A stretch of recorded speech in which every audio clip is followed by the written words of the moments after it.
Teva's uncle. And is the camera ready? Mm-hmm. And that's it. Don't forget the rock. Oh wait.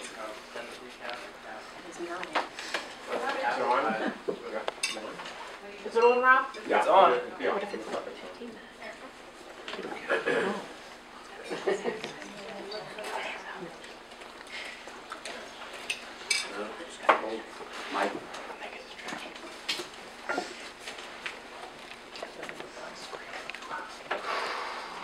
My voice is raspy, and I might hurt you. I hope I do. That means that you're hearing.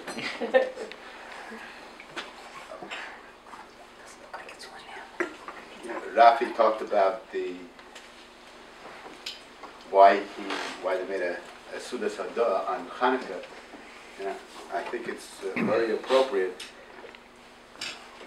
We sang Moaz Tzur tonight, and it's very interesting that you speak about the nest that happened with Paro, and you speak about the nest that happened with Haman, and at the end you speak about the Yevonim.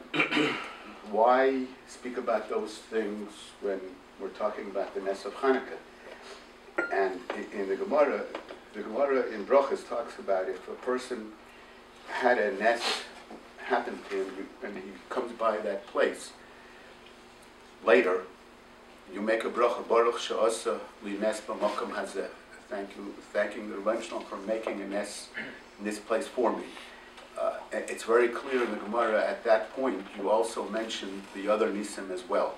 If there are other nisim that happen to you, you at that point have to remind yourself and thank the Rabbi Shalom for the nisim that he did. Chanukah is a time of halal v'hodah, and if it's a time of thanking the Rabbi Shalom for saving us, we talked about the types of things that, from a spiritual annihilation, and to a certain degree a physical one. So at the same time, if there are things that in our own personal lives that we have to thank the Rabbi Shalom for, this is the most propitious time to do it. At the beginning of the Chumash, when the Torah describes what there was in the first day of creation, the Torah talks about v'cheshech al pnei sahom, that there was darkness al pnei sahom, on the face of the tahom. My Rebbe used to say, I never heard that word again after, from ponim from the obgerund. That's the way he translated tahom, the abyss. There was nothing there. So the Medrash talks about that this pasuk, what there was, is also symbolic of the different golos that there were, that Klal Yisrael has to live through. And v'choshech al pnei sahom is talking about the golos of Yavon, of what happened with Antiochus, where they decreed not to keep certain mitzvahs. So there's something that's very fascinating. It says there that they wrote, Kisvu lachem, they decreed for the Jews, Kisvu lachem al keren hashor, she'ein lachem chelik belokei Yisrael, that right on the keren, on the horn of the shor, of the ox, that you have no chelik, you have no part in the God of Israel.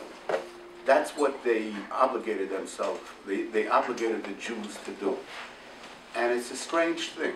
What was the purpose of that?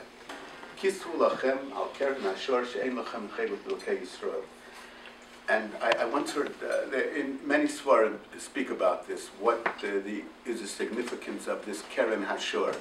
And different people say different things. But I once heard a most wonderful explanation, and it sounds true. You find in the Gemara in Shabbos, but I heard once from somebody who said that he was in the British Museum and saw what is the name of the museum there in the British Museum that has the I forgot its name. It's a very world-famous museum that has the old age artifacts. The Rosetta Stone? No, I'm talking about the name of the museum. Anyway, in the British Museum, they have kids, what kids used to drink from. But you find this in the Gemara in Bamir Madlikin, that today we have a baby bottle. They used to have a keren, they used to have a horn, and empty it out, and they would fill. They made a very, very small hole in, at the tip, instead of the way we have a shofar, which has a bigger hole. There, they had a very, very small hole, and they would fill it with whatever the baby was drinking, and the baby would drink through that little hole from the keren of the keren, the horn.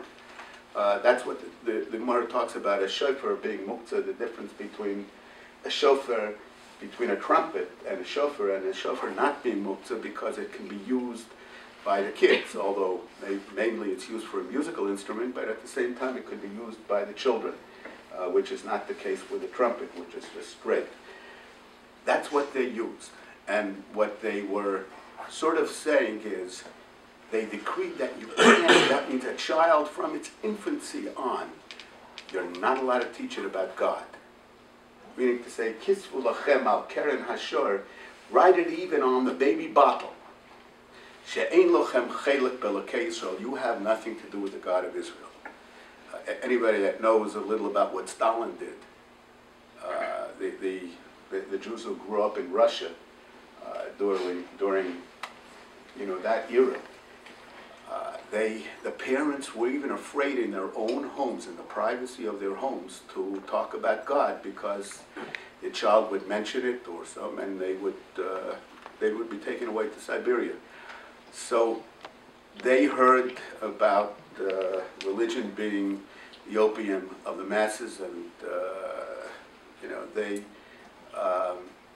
they grew up without a God, and almost to a certain degree a hating of religion. And that's what they tried to do. Kisvu lachem al keren hashor, write it on the baby bottle. That she'ein lachem chelik belokei Yisrael, that there's no God and you have nothing to do with God. That's the way you should train your children. So when you have parents who want to do exactly the opposite and want ruchnius for their children, it's something to celebrate. At a time like this, it's just a wonderful thing to celebrate. With Baruch Hashem, we're celebrating a Nes, and we're celebrating a Hodaah, and you should have a lot of nachas from them. Amen.